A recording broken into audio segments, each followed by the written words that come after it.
Boa noite, meus irmãos. Todos estão conseguindo ouvir bem? Alto e claro? A essa distância dá para ouvir bem. Bom, eu estou feliz porque o Espírito Santo é meu estado natal. Eu nasci aqui próximo, num lugar chamado Afonso Cláudio. Vivi aqui até os 25 anos. Foi quando eu ingressei na vida missionária. Então, só venho aqui visitar os meus pais que ainda vivem aqui perto de Afonso Cláudio. E esse final de semana, vocês que se deslocaram de locais próximos e também locais um pouco mais longe, possam ser abençoados. Nosso tema primário vai ser ISO 144.000, ou seja, qualidade 144.000. Nós não vamos entrar tanto em aspectos se é literal ou simbólico, mas se alguém quiser depois, a gente pode vê-lo. Porque a própria irmã White fala que mais importa é estar entre os 144.000.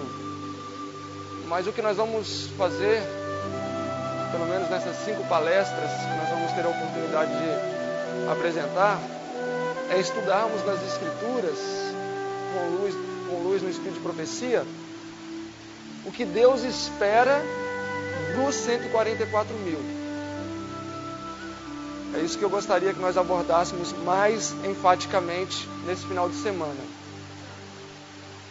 E eu gostaria também, visto que nós estamos em um número pequeno de pessoas, e vai ser assim o final de semana todo, que estas palestras servissem também como um estudo bíblico. Porque na Idade Média, Satanás trouxe escuridão espiritual, removendo as Escrituras. Hoje, Satanás tem trazido escuridão espiritual, trazendo uma interpretação bíblica equivocada. Ou seja, hoje nós vivemos debaixo da tradição papal e talvez nós ainda não demos conta disso. Eu sempre faço uma pergunta e vou fazer a vocês aqui novamente. Elias foi para o céu em quê? Redemoinho. Ah, os capixabas afiados. Mas todo mundo comumente diz que Elias foi para o céu em quê? Numa carruagem de fogo. Mas 2 Reis, capítulo 2, verso 11, diz que ele foi no redemoinho. E indo eles caminhando, Elias e Eliseu, eis que uma carruagem de fogo os separou e Elias então foi ao céu num redemoinho. E os 3 reis magos? Aonde a Bíblia diz que são 3 reis magos? Ou Paulo caindo do cavalo? Todas estas histórias são até ilustradas. Quando você pega os livros infantis, tem lá Elias numa linda carruagem de fogo. Ou 3 cavaleiros, os 3 sábios lá do Oriente. Ou as figuras de Paulo caindo do cavalo. Tudo bem que isso não é má em si. Mas será que não existem outras coisas que acontecem o mesmo? Será que não existem pontos que sim, são fundamentais para a manutenção da nossa fé, que estão incluídos nessa categoria de tradição passada, através de ilustração ou através de mensagens que são ali apresentadas constantemente? Eu garanto a vocês que existe muita coisa sim, que são coisas fundamentais para a nossa salvação, mas que por causa da tradição, que o meu bisavô cria assim, o meu avô cria assim, porque agora o meu pai creu assim, eu também vou crer assim. E cai nas trevas intelectuais, e culmina em escuridão espiritual. Por quê? Porque o perscrutar, como diz a irmã White, das Escrituras, é algo que tem sido banido do meio do nosso povo. Profetas e Reis, na página 623, diz: onde quer que Esdras trabalhasse, ali existia o reavivamento do estudo das Escrituras. Onde quer que Esdras trabalhasse. Então, neste momento em que vivemos, nesta fase da história, tudo é muito importante. E nós precisamos aprender a dar razão da nossa fé com assim diz o Senhor. A irmã White diz assim, no Desejado de Todas as Nações, na página 671. A imagem de Deus precisa ser reproduzida na humanidade. Aí a pergunta vem, por quê? Por que que a imagem de Deus precisa ser reproduzida em nós? Por quê? O texto continua. Porque a honra de Deus e a honra de Cristo acha-se envolvida no aperfeiçoamento do caráter do seu povo. DTN 671. A honra de Deus e a honra de Cristo acha-se envolvida no aperfeiçoamento do caráter do seu povo, do seu caráter, meu jovem, do caráter de cada um aqui. Agora, como é que Deus acabou caindo nestas circunstâncias? Olá, irmão Maxwell, bem-vindo. Como é que Deus e Jesus acabou se envolvendo nessas circunstâncias tão desfavoráveis, a ponto de ele depender de quem? A ponto de ele depender de quem, segundo o texto? A ponto de ele depender de quem? De nós. Não sejam tímidos. Sim, podem falar. A ponto de ele depender de nós, seres humanos fracos e falíveis. A imagem de Deus precisa ser reproduzida na humanidade, pois a honra de Deus e a honra de Cristo acha-se envolvida no aperfeiçoamento do caráter do seu povo. Então, meus irmãos, nós, como povo de Deus, temos uma missão. Qual missão? Nós precisamos sustentar a honra de Deus e a honra de Cristo. Deus espera isso de nós. Deus espera isso dos 144 mil. Mas vale lembrar que estes, que devem ser estes, precisarão dar razão da sua fé simplesmente e unicamente no assim. Atos dos Apóstolos, página 69. Mais vale o assim diz o Senhor do que assim diz o Estado ou assim diz a igreja. O povo de Deus precisa aprender a dar razão da sua fé baseado nas Escrituras. O que nós vamos estudar hoje é simplesmente a plataforma na qual vamos construir as mensagens da semana. Nós vamos entender por que Deus espera no aperfeiçoamento do seu povo e como foi que Deus e Jesus se envolveram nesse dilema. Porque eles se envolveram. Tanto que a palavra diz que a honra de ambos encontra-se comprometida. E quem é que vai dar o checkmate nessa situação? Não tenham medo. Talvez alguns pontos da mensagem vocês vão achar que eu estou até pregando o pé pelas obras ou heresia. Mas quem é que vai dar o checkmate nessa situação? Somos nós. Parece um pouco assim, amedrontador, né? Mas é nós que vamos dar o checkmate nessa situação. Porque, o texto novamente, a honra de Deus e a honra de Cristo está o quê? Envolvida, entrelaçada com o quê? Com o aperfeiçoamento do nosso caráter. Então, irmão Maxwell, você tem muito mais do que uma mera missão. Tem um Deus no céu que está sendo julgado injustamente. E Ele espera em você. A honra do caráter dEle, a honra do caráter de Cristo, vai ser vindicada no aperfeiçoamento do teu caráter. Então, às vezes, isso parece um pouco chocante ou um pouco radical, mas é real. Existiu um tempo muito longínquo, não sabemos quando, mas Deus e Jesus, porque os dois são Deus, assim como o Espírito Santo, viviam onde? 1 Timóteo. Vamos avançar. Bom, alonguem os dedos e boa viagem. Nós vamos hoje ter um grande estudo bíblico, e este grande estudo bíblico vai servir de fundamento para, a partir de amanhã, o culto divino, a gente começar a construir em cima dele. 1 Timóteo, vamos ver se é 1 Timóteo mesmo. verso 17. 1 Timóteo 1,17. Todos estão lá? Ok? Então vamos lá, meu jovem. Encontrou? Posso ler? Leia para nós. Leia alto para sair aqui.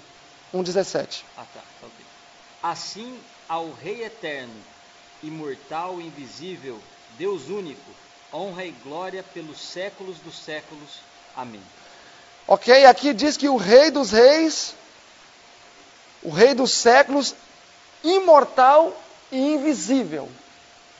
Dois elementos chaves, imortal e invisível. Imortal porque não tem início nem fim. Invisível por quê? Capítulo 6. Invisível por quê? Capítulo 6. Verso 16. Aquele que tem, ele só a imortalidade. Ok? Está em sintonia com 1,17. Só aquele que ele tem a imortalidade. E habita onde? Então por que Deus é invisível? Porque ele habita numa luz inacessível. Uma palavra grande, ou seja, Deus vive em circunstâncias de inacessibilidade. Não é possível ter acesso. Jesus vivia nessas circunstâncias. Mas o que aconteceu? Olhem aí Colossenses, capítulo 1.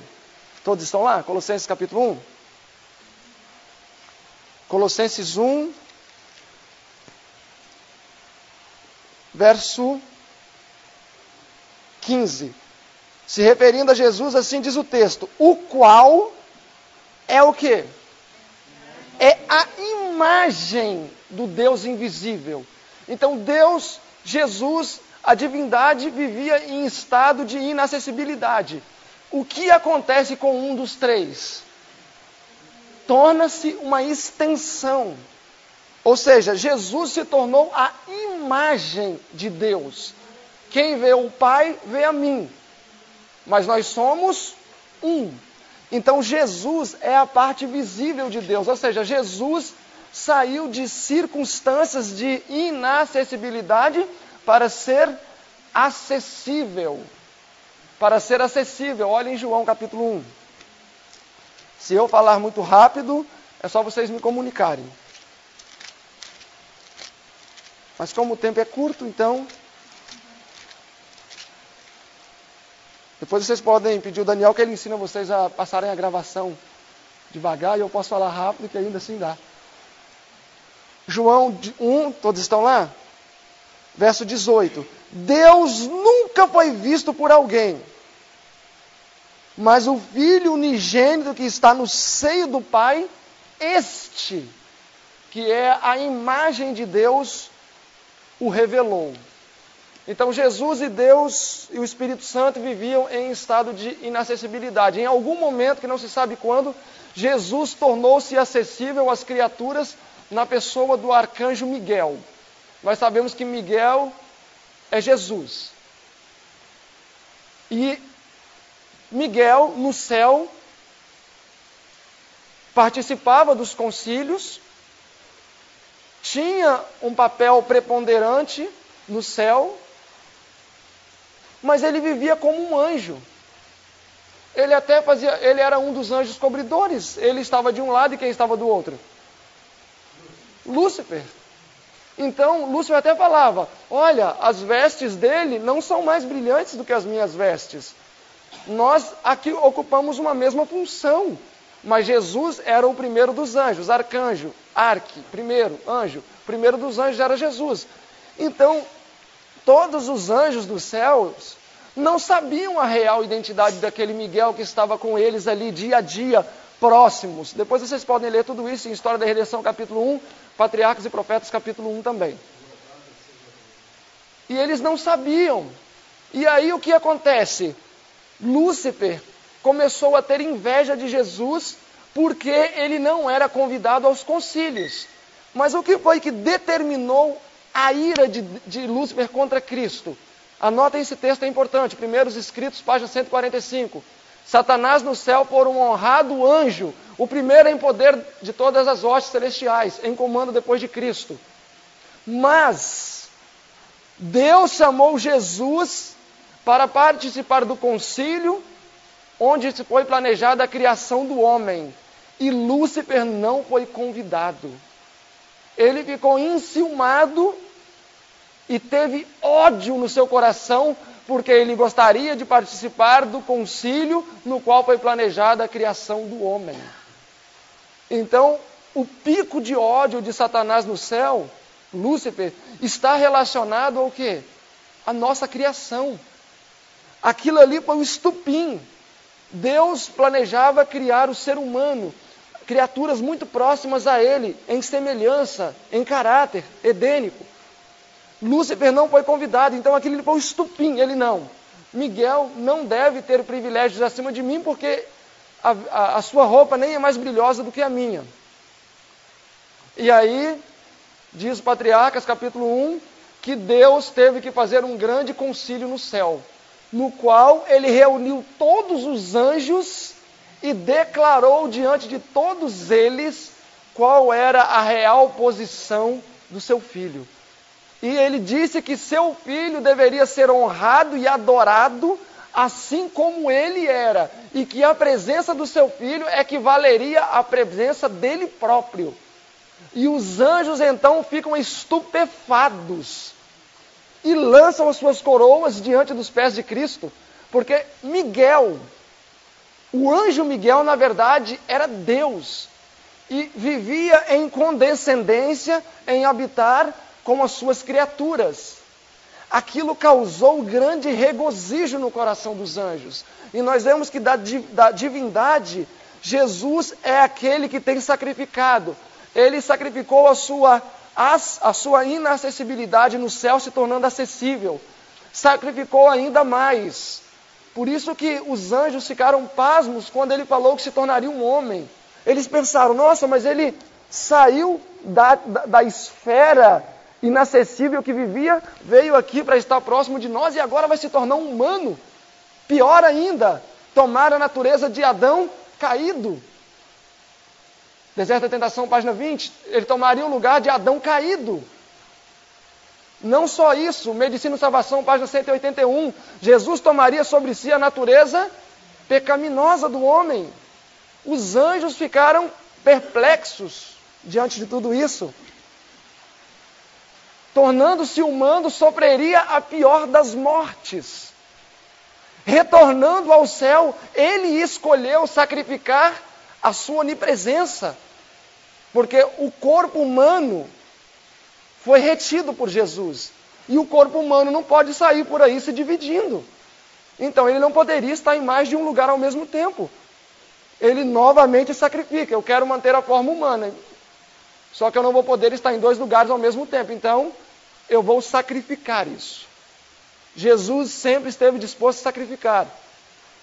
E o desejado de todas as nações, na página 760, eu acho interessante ali o meio da página que o irmão White fala assim: o céu inteiro se encheu de assombro quando Jesus disse, Pai, perdoa-os porque eles não sabem o que fazem, se referindo àqueles que tiveram o crucificado. Então Jesus sempre esteve disposto a sacrificar por nós. Lúcifer não apreciava isto. Lúcifer não apreciava. Ele queria ocupar o lugar imediato a Deus, o qual Jesus ocupava como Miguel. Todos os anjos celestiais glorificaram a Deus, glorificaram a Cristo, ao descobrir que, na verdade, Jesus era Deus, assim como Deus Pai. Eles ficaram felizes com isso, mas Lúcifer não ficou contente. Diz a irmã White, Lúcifer se dobrou, mas não foi com pouca relutância. E desde aquele momento ele começou a conquistar adébitos. Começou a acusar. E as suas 3 acusações principais, eu gostaria que vocês memorizassem. Todo adventista deveria saber. Quais foram as 3 acusações que Lúcifer fez no céu? Quais eram as suas acusações? Ele chegava para o anjo, olha, Deus é tal. E tal. Ele ia para o outro anjo e assim foi. Ele dizia que a lei de Deus era injusta. Por que ela era injusta? Porque era impossível ser guardada. Desejado de todas as nações, página página 117, primeiro parágrafo, diz essa citação. Ele dizia que a lei era injusta porque não podia ser guardada. Se alguém cria uma lei e sabe que ninguém pode guardar, é uma lei justa ou injusta? Injusta. Se eu peço ao Daniel para poder trocar aquela lâmpada sem nenhum auxílio, só levantando as mãos, é impossível. É uma ordem justa ou injusta? Injusta, porque não se pode cumprir. Então ele dizia, a lei é injusta porque não se pode guardar. E aí ele seguia, se a lei é injusta, logo o legislador da lei também é injusto. História da Redenção, página 206. Ou seja, Deus é injusto. Por que Deus é injusto? Porque ele criou uma lei que não pode ser obedecida. Se não pode ser obedecida, é injusta. E quem criou a lei também é injusto. Terceira acusação, História da Redenção, página 15. Os anjos mostraram claramente que Jesus era um com o Pai e que existia mesmo antes da criação deles. Ele dizia que Miguel não era Deus. Ele não queria reconhecer a divindade de Miguel. Estas três acusações constituíram a plataforma sobre a qual Satanás construiu toda a sua ideologia no céu, contra Deus e o seu governo. E ele precisava atacar especialmente um ponto. Caminha Cristo, na página 22, diz assim, a lei de Deus é a base do seu governo no céu e na terra. Então, qual é o fundamento do governo de Deus? A lei. Quais são os parâmetros através dos quais Deus atua? A lei. Meus irmãos, a lei, na verdade, é o centro de tudo. Deus mesmo respeita as dimensões da sua lei. Deus mesmo respeita. Se nós vamos olhar aqui biblicamente, Caminha Cristo já deixa claro que a base do trono de Deus, no céu e na terra, é a lei. Mas vamos ver biblicamente isso aqui. Salmo 97. Salmo 97. Todos estão lá? Amém. Salmo 97. Verso 2. Nuvens e escuridão, uma poesia hebraica, tá? Poesia hebraica não é rima de pensamento, não. Menininha, quando dorme, põe a mão no coração. Batatinha, quando nasce, parrão pelo chão. Isso é poesia ocidental. A poesia hebraica, ela não repete em rima de fonética, mas de pensamento. Então, verso 2. Nuvens e escuridão estão ao redor dele. Justiça e juízo são a base de quê? São a base do seu trono. E o que é justiça? Salmo 119, verso 172. A minha língua falará a tua lei, pois todos os seus mandamentos são justiça. Então, justiça, os mandamentos, a lei. Então, qual é a base do trono de Deus, segundo a Bíblia? A lei. A lei de Deus é a base do seu trono. E a obra funesta de Satanás prossegue. Agora ele já consegue alcançar a metade dos anjos. História da Redenção, página 18. Satanás exultantemente apontou para os seus simpatizantes, quase a metade dos anjos celestiais, e disse: expulsará também a estes e deixará tal vazio no céu? Ou seja, ele tinha conseguido, meus irmãos, conquistar quase a metade de todos os anjos celestiais. Milhões de milhões, miríades de anjos, todos aderiram à ideologia de Lúcifer. Desejavam ser seus eleitos, seus seguidores. Então o argumento de Lúcifer era um argumento bom ou um argumento ruim? A disputa ideológica no céu estava acirrada. Não é Não é apavorante pensar isso? Que no céu nós tínhamos de um lado Lúcifer com uma proposta política. Olha, o meu governo vai ser melhor, porque eu vou eliminar a lei. A lei limita a felicidade. A lei nos priva de um crescimento mais amplo. A lei não é boa. E agora, com o Miguel sendo Deus, nós vamos ser ainda mais oprimidos. Esta era a argumentação de Satanás. E aí tinha do outro lado Deus. Falava, não, a minha lei é uma lei de amor. Se nós não obedecermos à lei, nós vamos ter consequências. Então é necessário obedecermos à lei. Ela não limita a felicidade, na verdade ela proporciona a felicidade, ela eleva. Então temos dois partidos. E a disputa está acirrada. Lúcifer se demonstrou um político de alta categoria. Ele conseguiu disputar com Deus à altura. Não parece loucura? Não, ele está indo longe demais. Meus irmãos, Lúcifer esteve ali, quase testa a testa com Deus. Não sou eu que estou dizendo isso. História da Redenção, página 18. Não é à toa que quase a metade dos anjos foi do lado dele. Exatamente. Então esse assunto, quando a gente fala, nós ficamos com tanto medo. Ah, mas Deus pode tudo, Deus pode tudo. Só não pode quebrar o livre-arbítrio. E aí é que está o problema. Então, meus irmãos, Deus e Jesus estavam acerrados. Deus e Lúcifer estavam acerrados no conflito. A tensão estava grande. Até que chegou um momento em que a rebelião tornou-se muito patente. E Deus não poderia mais permitir que Lúcifer ficasse no céu. Vamos olhar uns versos aqui agora e vamos avançar. Ezequiel 28. Nós vamos hoje, pacientemente, construir uma plataforma, tá? A qual já começou a ser construída. E vamos levantar prédios em cima dela depois. Ezequiel 28. Todos estão lá? Ezequiel 28, verso 12 e 13, biblicamente falando, são versos que mais longe nos leva na história do passado. Aqui nós estamos em momentos em que Lúcifer ainda não havia nem começado a rebelião no céu, nem no seu coração.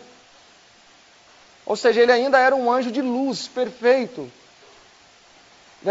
Capítulo 28, verso 13, você estava no Éden. E assim segue. Verso 14, tu eras o querubim ungido para cobrir e te estabeleci no monte santo do Senhor. No meio das pedras apogueadas andavas. Perfeito eras nos teus caminhos, desde o dia em que foste criado, até que se achou pecado em ti. Vocês estão vendo aqui que o verso diz, perfeito era nos teus caminhos? Por que ele era perfeito? Antes do pecado.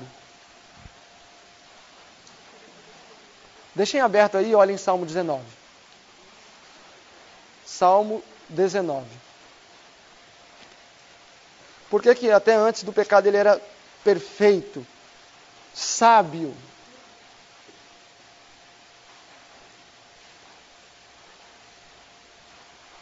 Perfeito e sábio era Lúcifer. Por quê? Antes do pecado. Salmo 19, verso 7. A lei do Senhor é o quê? E refrigera a alma. O testemunho do Senhor é fiel e dá o quê?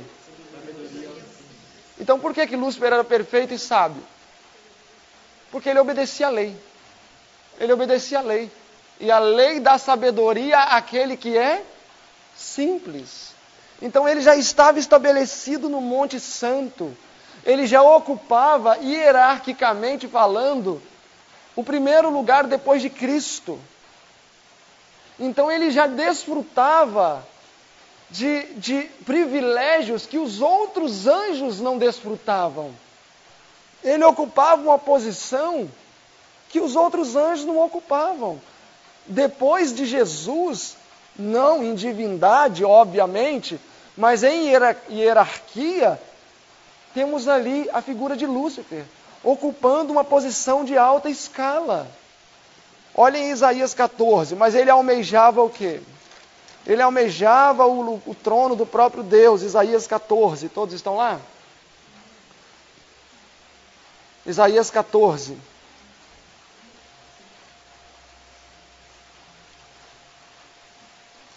Verso 12. Como caístes desde o céu, ó Lúcifer, filho da alva, como foste lançado por terra, tu que debilitava as nações, ou tu que enganava as nações. Interpretem para mim aqui nações. Quem eram as nações aqui?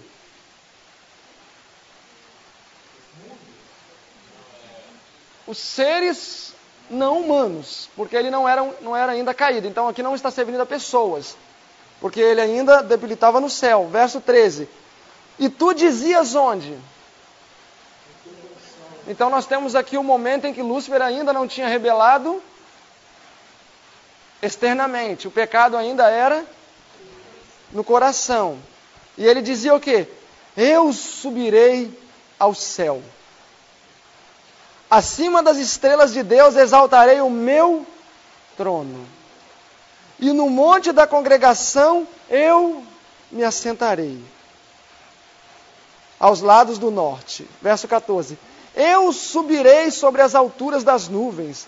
Eu serei semelhante ao Altíssimo. O que Lúcifer permitiu falar mais alto aqui? O eu. O eu aqui sempre em primeiro lugar. Mas ele queria estabelecer o seu trono no monte da congregação. Mas ele já não estava estabelecido no monte da congregação? Ele já não estava no Monte Santo?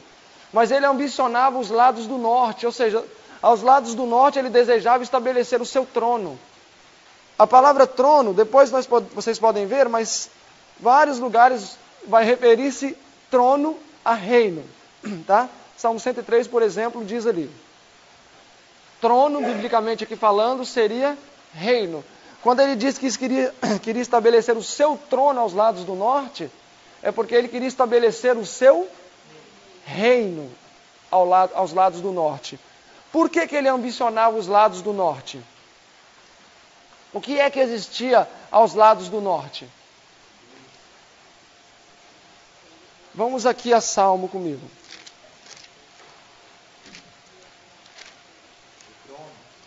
O trono, mas vamos a Salmo 76. Salmo 76. Todos estão lá? Salmo 76? Verso 2. E em Salém está o teu tabernáculo, e a sua morada está em Sião. Então a morada de Deus é onde? No Monte Sião. Agora olhem em Salmo 48 comigo. Salmo 48. Salmo 48.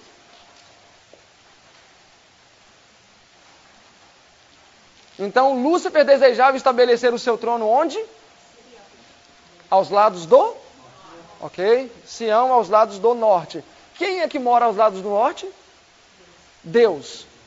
Deus. Então ele queria estabelecer o seu trono lá aos lados do norte, onde era a casa de Deus. Salmo 48, verso 1. Grande é o Senhor, muito digno de louvor, na cidade do nosso Deus, no seu monte santo. Verso 2. Formoso de sítio e alegria de toda a terra é o monte Sião, aos lados a cidade do grande rei. Então a cidade do grande rei, onde está estabelecido o seu trono, onde ele mora, é aos lados do norte. Então por que Lúcifer ambicionava os lados do norte? Ele queria ser semelhante ao Altíssimo. Isaías 14 novamente. Ele queria ser semelhante ao Altíssimo. Ele queria estabelecer o seu trono, geograficamente falando, na mesma posição que o trono de quem estava inserido? De Deus. Ou seja, a administração do universo parte de onde? Do Monte Sião, onde é a morada de Deus aos lados do norte. Ele queria estabelecer o seu trono ali, o seu reino. Mas para um reino ser estabelecido, o que precisa acontecer com o reino atual? Precisa cair. Precisa cair. É possível duas monarquias com princípios totalmente antagônicos, conflitantes, subsistirem em um mesmo país? Não. É necessário que um caia. É necessário que um caia. Quando um político deseja assumir a liderança política de um país, quais são as suas armas primárias? Ele começa a expor o político atuante, fala, olha, esse político aqui é intemperante, ele bebe cachaça, ele fuma, ou ele começa a expor a norma daquele governo, as propostas políticas daquele governo. Obviamente que são as propostas. Existe o ataque pessoal, mas eles se preocupam mais em mostrar a deficiência administrativa daquele partido. E aí ele traz a sua proposta. A minha proposta é melhor, porque olha, esse partido deixou essa falha, essa falha, essa falha, essa falha. Então, a minha proposta é tirar isso aqui, estabelecer isso, isso, isso e isso. Então, Satanás, ele queria atacar em primeira instância a norma do governo atual. E a norma do governo atual era a lei. Deus sempre trabalhou, trabalha e sempre trabalhará, fundamentado em quê? Na sua lei. Então, o Satanás teria que fazer o quê? Combater a lei, jogar a lei por terra, jogar as cláusulas do partido atual por terra, mostrar os pontos fracos do partido atual. Essa proposta política, ela atinge os súditos. E muita questão do caráter dele, isso não atinge os súditos. Então ele tinha que mostrar alguma coisa que enfraquecesse o bem-estar dos súditos. Exatamente, muito bom, muito bom. Exatamente, muito bom, minha irmã. Então, Satanás começou a minar o governo de Deus. Olha, a lei dele é injusta. Não seria melhor vivermos livres? Não seria melhor vivermos livres, sem lei? Os anjos são santos, disse Lúcifer. História da Redenção, capítulo 1. Os anjos são santos, eles não precisam de lei.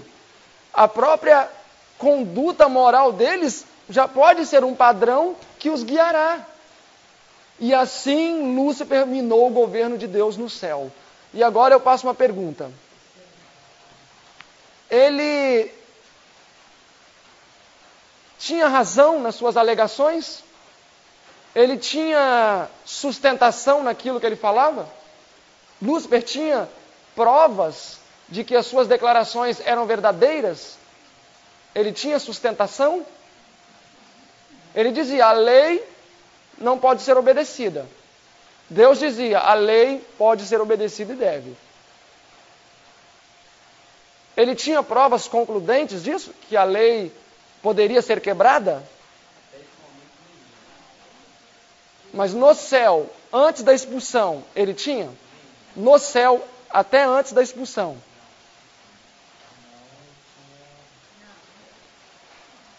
Até antes da expulsão. Podia ser quebrado porque ele quebrou. Exatamente. Ele era uma prova. Quantos anjos foram expulsos? A terça parte dos anjos também era uma prova. Ele apontou, olha aqui, ó, eu não pude guardar, e aqui, ó, tem a terça parte dos anjos que também não conseguiram guardar a lei. A terça parte também não conseguiu guardar a lei. Então, na verdade, aquela terça parte de anjos foi a primeira grande reivindicação do caráter de Satanás. Porque ele disse assim, a lei não pode ser obedecida, desejar de todas as nações, parte 117. E aí Deus fala, pode ser obedecida. Ele declara para os anjos, pode ser obedecida. E Lúcifer simplesmente faz o quê? Aponta. Aqui, ó, a terceira parte não guardou. E o que aparece na mente, então, dos anjos que não caíram? Um ponto de interrogação desse tamanho. Tum. História da Redenção, capítulo 1. os anjos ficaram impressionados em ver o quanto Lúcifer era bem sucedido. Meus irmãos, ele tinha um argumento robusto. Não era um argumento fraco, não. Ele conseguiu conquistar quase a metade dos anjos. Então, quando ele dizia que a lei poderia ser quebrada, que a lei limitava a felicidade e que nem todos conseguiriam guardar a lei, ele tinha um argumento fortíssimo. Primeiro, ele, que vivia na imediata presença de Deus, e depois, a terça parte dos anjos. Argumento bom é o que não faltava. É muito sério isso. Tudo bem, não fiquem com medo, nós não estamos confabulando aqui, simplesmente estamos interpretando os textos corretamente, mas não é isso que os textos dizem. Ele disse, olha, não pode guardar a lei, cadê a prova? Aqui, ó, terça parte eu, pronto. O que sobrou, acreditou que se pode guardar.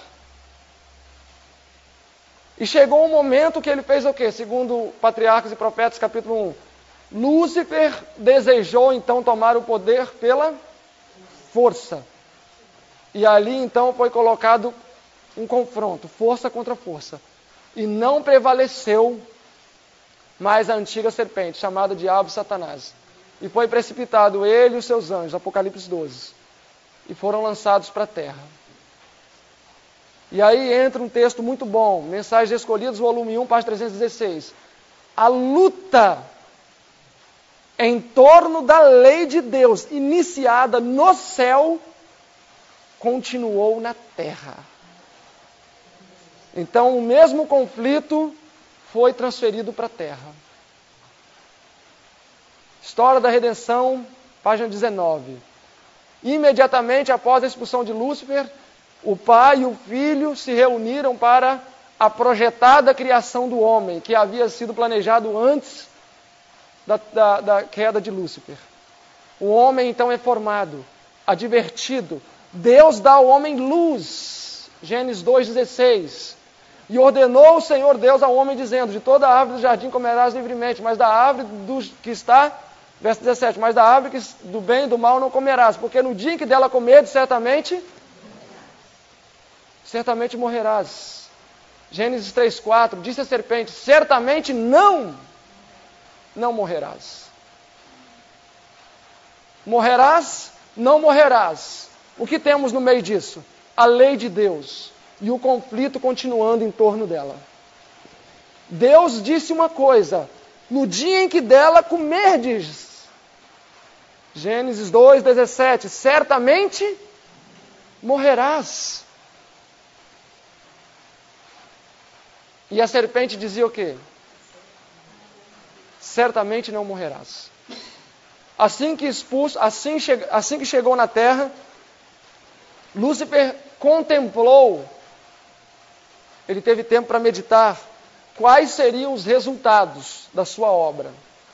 E assim que ele desceu para a terra, começou a existir conflito entre os anjos caídos. E ele já vislumbrou as dificuldades que enfrentaria. E aí o que veio sobre ele? Remorso. E aí ele vê um anjo passando, é o que diz o relato, né? História da Redenção, capítulo 2.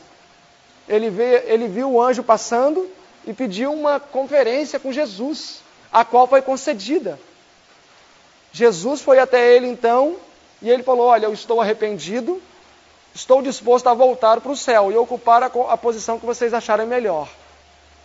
Jesus naquele momento chorou, porque ele viu que existia sementes de rebelião no coração de Lúcifer. E Jesus disse, o céu não poderá ser novamente colocado em risco. E foi recusado então o pedido de Lúcifer. E a irmã White segue dizendo ali, Satanás então, com ódio dobrado, decidiu arrebatar de Deus Adão e Eva. Dizia ele, Deus não pode ser justo e justificador, pois o pecado tem preço. Se Deus abonar o homem e não me abonar, ele é injusto. Agora, se Deus abonar o homem, ele vai ter que me abonar também, porque ele senão vai ser injusto. Ele orquestrou toda uma situação para tentar colocar Deus em uma posição desfavorável. E agora ele tinha que agir. Então disse a serpente à mulher, Gênesis 3:4, certamente não morrerás. Verso 5, porque Deus sabe, seguiu a serpente, que o dia em que dela comerdes, abrir-se-ão os vossos olhos e sereis semelhantes a Deus. Sereis o quê? Semelhantes a Deus. Mas quem no céu, Isaías 14, tensionava ser semelhante a Deus? Lúcifer. Ele introduziu esse mesmo pensamento na mente de Eva. E viu a mulher que a árvore era boa para dar entendimento. Gênesis 3, verso 6. E tomou do fruto e comeu. E deu também, verso 7, ao seu marido. E perceberam então que estavam nus, experimentaram o pecado. Satanás ganha mais um triunfo.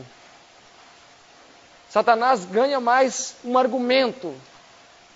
Desejado de todas as nações, para 117, primeiro parágrafo, diz assim: Satanás apontou para o pecado de Adão como uma prova de que a lei não pode ser obedecida.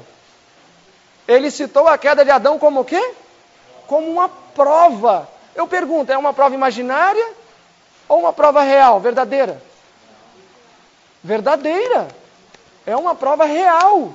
Adão, de fato, transgrediu a lei de Deus, comeu o fruto. Ele apontou para uma evidência clara. E quem no céu estava contemplando tudo isso? O universo. Desejado de todas as nações, na página 761, diz: a princípio, Lúcifer no céu disse que a lei de Deus não podia ser obedecida, que a justiça não é compatível com a misericórdia. E quando o homem transgrediu os seus princípios, a lei de Deus, Satanás exultou. Está provado, declarou ele, não é possível obedecer à lei. Ele exultou. Uau! O homem pecou. Aqui está a prova. Não só os seres nos céus não tiveram capacidade de guardar, mas o recém-criado Adão e Eva também transgrediram a lei. Declarou ele, está provado, não é possível obedecer à lei de Deus. Meus irmãos, o primeiro humano a justificar Satanás, a reivindicar a sua ideologia foi Adão.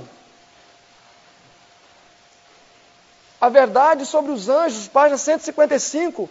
Depois que Adão pecou, Satanás disse: é impossível ao homem obedecer à lei de Deus.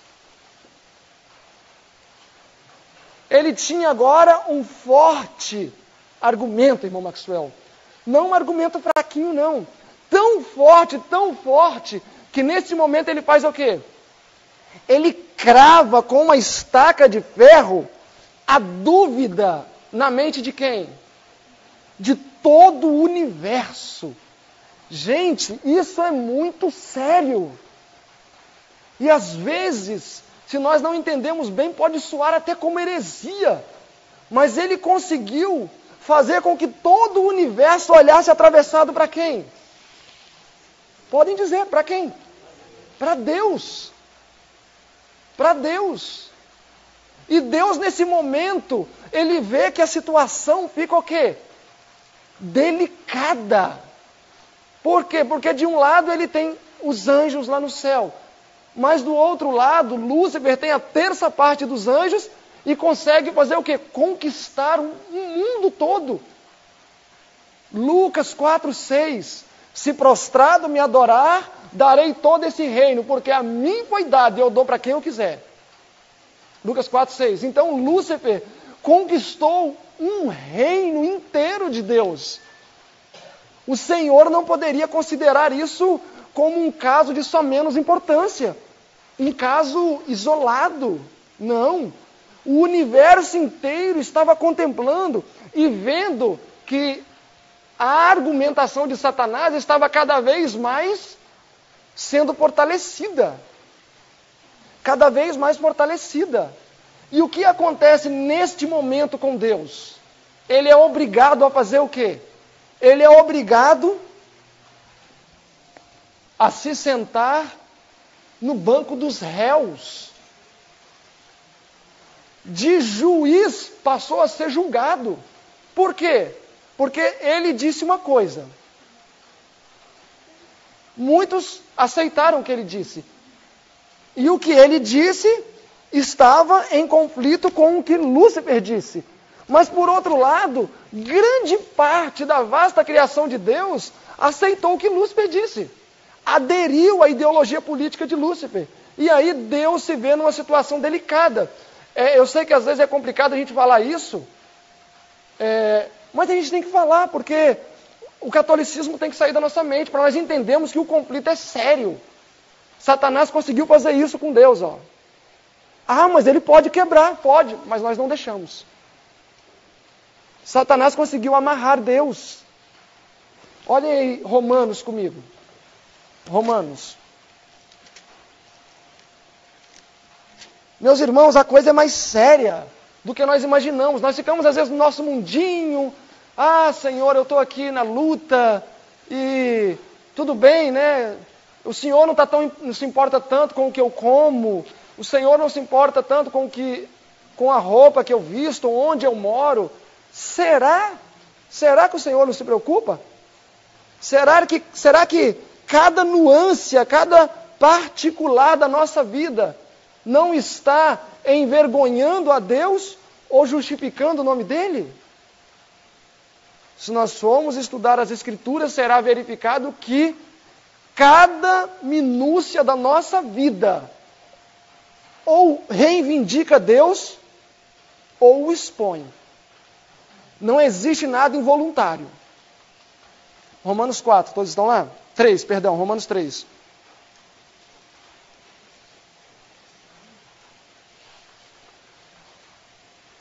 Qual é, pois, a vantagem do judeu? 3, verso 1.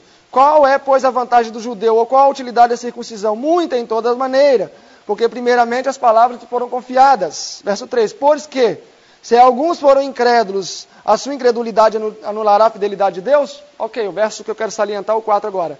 De maneira nenhuma, sempre seja Deus verdadeiro e todo homem mentiroso, como está escrito, agora ele cita Salmo 51, 4. Para que sejas o quê? Justificado em tuas palavras e vença quando fores o quê? Julgado. Então não sou eu que estou dizendo que Deus está sendo julgado, não. É a Bíblia, é Paulo. Dê um jeito de ir para o céu e pergunta a ele se ele se equivocou aqui. Mas é Paulo que está dizendo que Deus está sendo o quê? Julgado. Obviamente que Deus não está sentado trêmulo num tribunal. Ele está sendo julgado de que forma? Ideologia. Deus diz que é possível o homem obedecer perfeitamente a sua lei. Lúcifer disse o quê? Não, não é possível obedecer a lei perfeitamente. Muitos aderiram à ideologia de Lúcifer, tornaram-se luciferianos. Muitos permaneceram seguindo a ideologia que o Senhor disse, que é possível guardar a lei. Meus irmãos, a irmã White diz assim, aqueles que permitem que a natureza do pecado seja esclarecida na sua mente, está cometendo um erro fatal. O pecado é algo muito grave. O pecado é algo muito sério. Toda vez que uma pessoa peca, uma pessoa peca, ela está apoiando qual partido político? É simples assim. Ah, mas isso é loucura. Tudo bem. Não resolva isso comigo. É simples assim. Temos aqui o partido de Deus. Deus disse, temos que observar a lei. E observar a lei implica em quê? Não pecar. Porque se eu observo a lei, eu não peco. Não é? Se eu observar a lei, eu não peco. Isso é óbvio. Porque o pecado é o quê? 1 João 3,4. Se eu não transgrido a lei, não peco. Do outro lado tem Lúcifer que diz o quê? Não é possível guardar a lei. Então, quando uma pessoa peca, ela está tomando a posição no partido de Satanás. Não só isso, ela está para o universo declarando: Lúcifer tem razão. Meus irmãos, é a consequência natural. Basta entendermos isso. A irmã White até diz, nós vamos fazer menção novamente a esse texto, ela diz assim: o primeiro a dizer que não se pode observar a lei foi Satanás. E muitos têm repetido essa declaração. Então, quando alguém diz que não pode observar a lei, ele está repetindo a declaração de quem? De Satanás, Lúcifer. Quando alguém diz assim: não é possível parar de pecar, quem foi o primeiro que disse isso? Foi Deus ou foi Satanás? Foi Satanás que disse isso. Ele que disse que não podia guardar a lei. Então, quando uma pessoa declara isso do púlpito, ele está simplesmente falando o quê? A ideologia política aqui é a luciferiana. Não tem para onde fugir. É desse jeito, é duro, né? Mas é desse jeito. É dessa forma mesmo. E, infelizmente, com o passar dos anos, a tradição, o desejo de manter um monte de cadeira cheia, tem feito os ministros abafarem, tem feito os ministros aliviarem. Mas a irmã White fala assim: precisamos de homens como Elias e Natã, que exponham os elevados princípios diante do povo.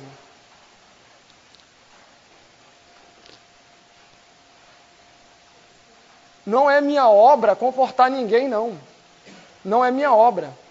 A irmã White fala assim: muitos dos nossos pastores estão embalando os membros num sono mortal. Cuidado de Deus, página 410. Cuidado de Deus, página 110. Não vos assenteis na cadeira de Satanás, dizendo: nós não podemos parar de pecar. Ah, meu irmão, não é assim. Então, procurem ser salvos e vejam com Ellen White se ela se equivocou na citação. Meus irmãos, não é a norma que subiu muito, não. É nós que ficamos muito longe dela. A norma sempre esteve no mesmo lugar. O negócio é que nos últimos anos, nos últimos séculos, nós é que temos nos afastado da norma. E agora, quando a gente fala que a norma é lá, não, mas a norma está muito longe. Não, ela sempre esteve ali. É eu que me afastei da norma. É eu que me afastei da norma. Na época do meu pai, ele namorava com a minha mãe, o contato mais íntimo que ele tinha era isso aqui, ó, sentado no sofá. Beijo, só depois de casado. Fala isso dentro da igreja adventista hoje. Que namoro é sem beijo na boca.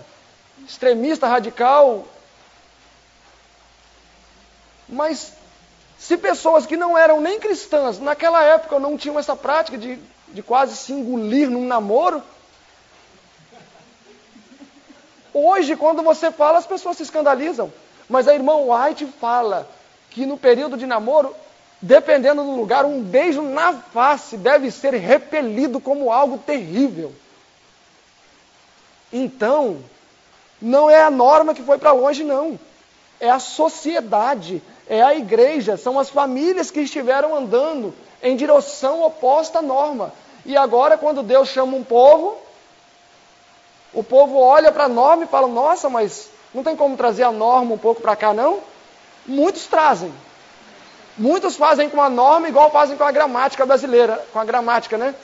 Em vez de tirar as gírias, introduzem as gírias nas gramáticas.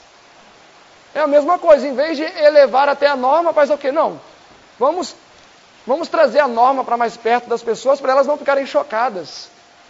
Então a norma está longe, meus irmãos. E Deus tem chamado um povo para quê? Para atingir a norma, para alcançar a norma, para viver à altura da norma. Por quê? porque Deus está sendo acusado. Lúcifer declarou que era impossível guardar a lei, desejado de todas as nações, 117. Lúcifer disse que Deus era injusto ao criar uma lei injusta. Não havia justiça em Deus, História da Redenção 206. Lúcifer disse que Miguel não era Deus, História da Redenção, página 15. Ele depende de nós. Desejado de todas as nações, 671, faço referência novamente.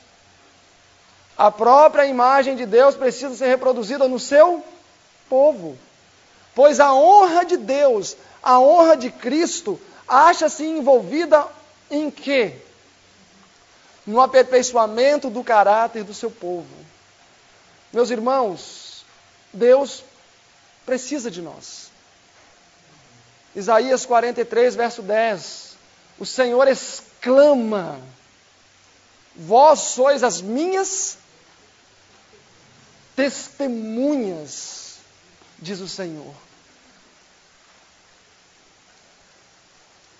Romanos capítulo 3, verso 4 diz: para que sejas justificado. Se Deus precisa ser justificado, é porque existe o que contra Ele? Acusação. E como testemunha, nós devemos testemunhar como? A favor do governo de Deus. E Deus diz que o homem deveria fazer o quê? Guardar a lei. Então, como nós podemos ser testemunhas de Deus? Observando a lei. Ele precisa de nós, meus irmãos. Se nós não tivermos uma parte ativa neste drama, neste grande conflito, sabe quando Jesus vai voltar aqui? Nunca. Ah, não, ele volta um dia. Não. Ele não volta.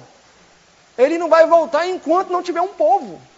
Mas e se o povo demorar 500 anos? Bom, para ele um dia é como um ano, né? Um dia é como 1000 anos, então o maior prejudicado vai ser nós mesmos, vamos ser nós mesmos. Mas ele não volta enquanto não tiver.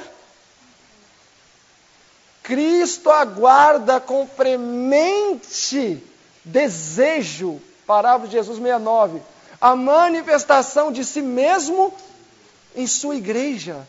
Somente quando o caráter de Cristo se reproduzir perfeitamente no seu povo, é que ele vem para reclamá-los como seus.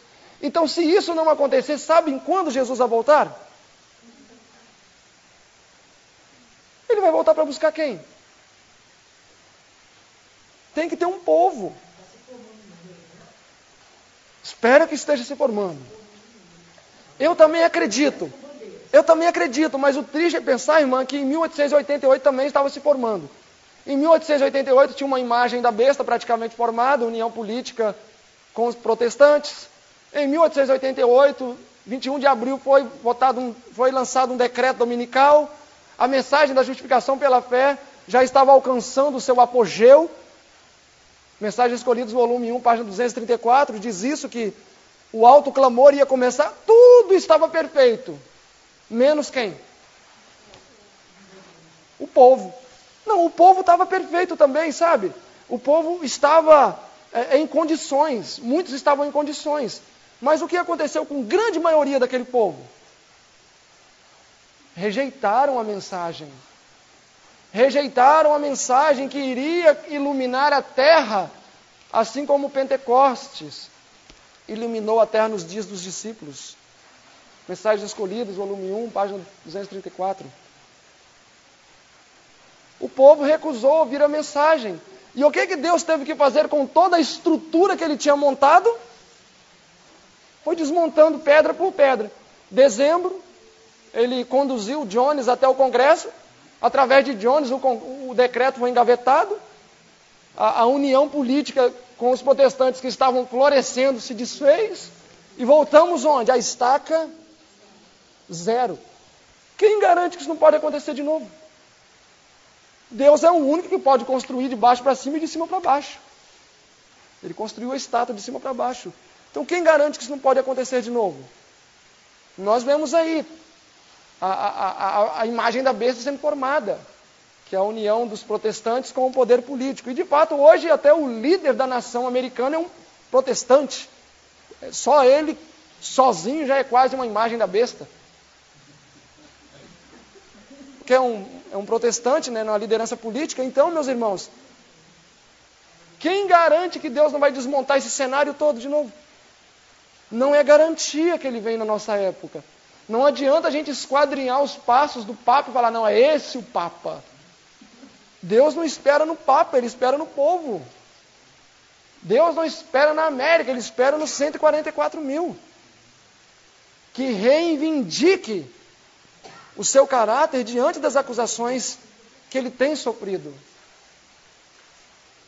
Lúcifer não foi destruído nem no céu e nem na terra. No céu, porque ele conseguiu conquistar a terça parte dos anjos e a simpatia de todo o resto, ou quase todo o resto. Ele conseguiu conquistar a simpatia. Eles não tiveram coragem de se posicionar firmemente do lado de Satanás, permanecendo do lado de Deus. Mas o que eles tinham por Satanás e sua causa? O que eles tinham pela causa de Satanás? Simpatia, amizade. Não, mas será que Satanás está com razão? Isso parece uma coisa terrível, né? Mas é verdade. Depois vocês leiam Desejar Todas as Nações, 761. Ficou tendo simpatia, meus irmãos. Uma igreja que está pregando, Satanás vai ser perdoado. Pois é, eu não duvido nada, irmão, que esse povo prega cada doideira. Então, meus irmãos, Deus depende de nós para que as acusações sejam eliminadas. Ele não foi destruído no céu porque os anjos iriam sacramentar sua dúvida. Opa, quem discorda de Deus vira churrasco. Quem discorda de Deus tem problemas. Imagina que eu tenha 2 filhos e adote um terceiro. E aí, esse terceiro mora ali comigo, é meu filho amado também, mas ele reclama um dia dos cultos às 4 da manhã. Todo dia fazer culto às 4 da manhã. Os outros 2 também não gostam muito, mas... E aí o dia que aquele reclama, fala, pai, eu não quero fazer mais culto 4 da manhã não, porque eu quero dormir até mais tarde. Eu pego um canhão, pum, e dou um tiro nele, explodo ele em 1000 pedaços. Será que os outros 2 vão reclamar algum dia do culto? Não, ou será que eles vão ficar bem quietinhos ali? Eu não reclamaria. Eu ia falar, pai, eu amo o culto nesse horário.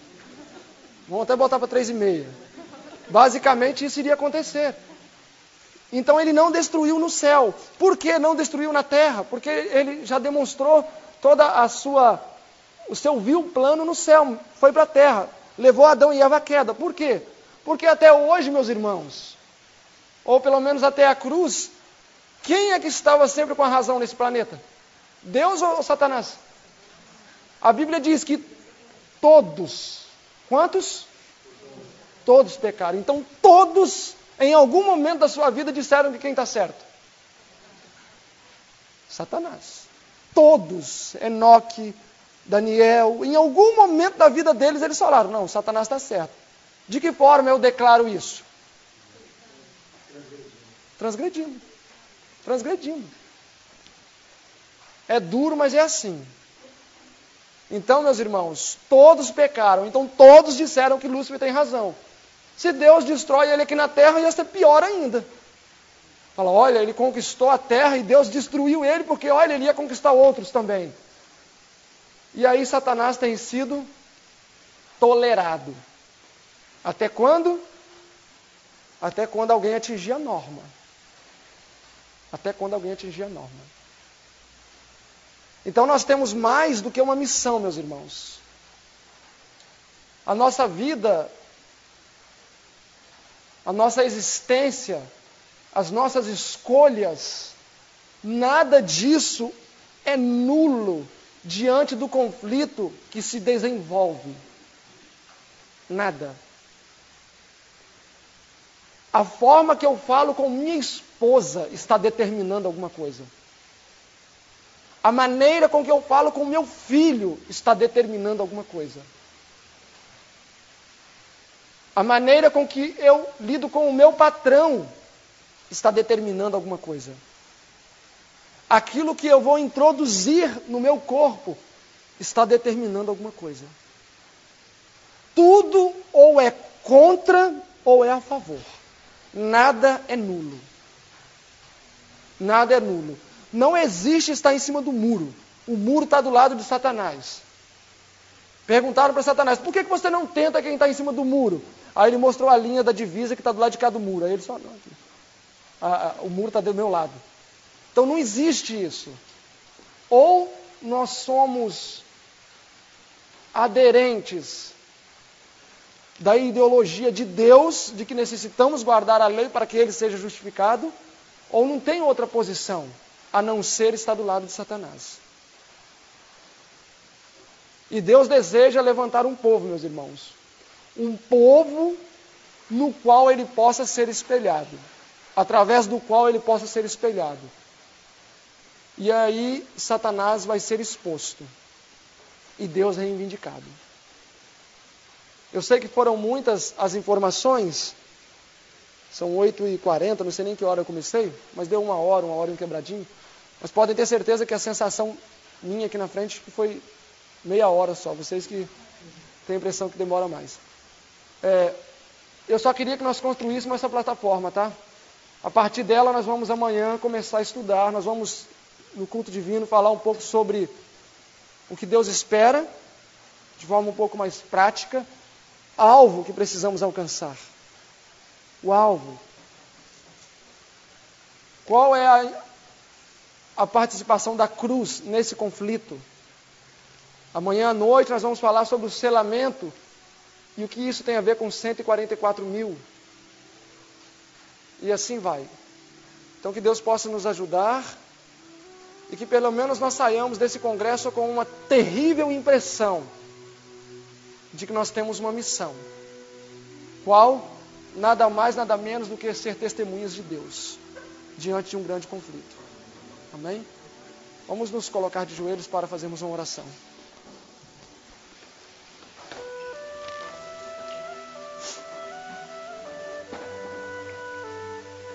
Santo Deus, amado Pai que habita nos altos céus, neste momento nos colocamos em Suas santas mãos e rogamos para que o Seu Santo Espírito possa ser derramado sobre nós, assim como essa chuva cai sobre a terra, para que tenhamos poder, Senhor, poder para contrapor a terrível onda de trevas que tem inundado este mundo e o seu povo.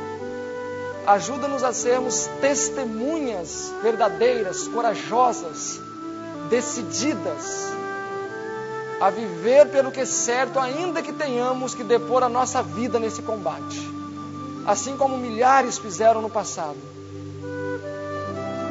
Que a impressão que será causada através da Sua palavra neste congresso não se perca com os lidares diários da vida, mas possa ser uma semente plantada funda no coração, a qual ao seu tempo produzirá. Ser conosco ainda nesse restante de noite, e que esse sábado possa ser de regozijo e descanso também. É o que rogamos em nome de Jesus. Amém.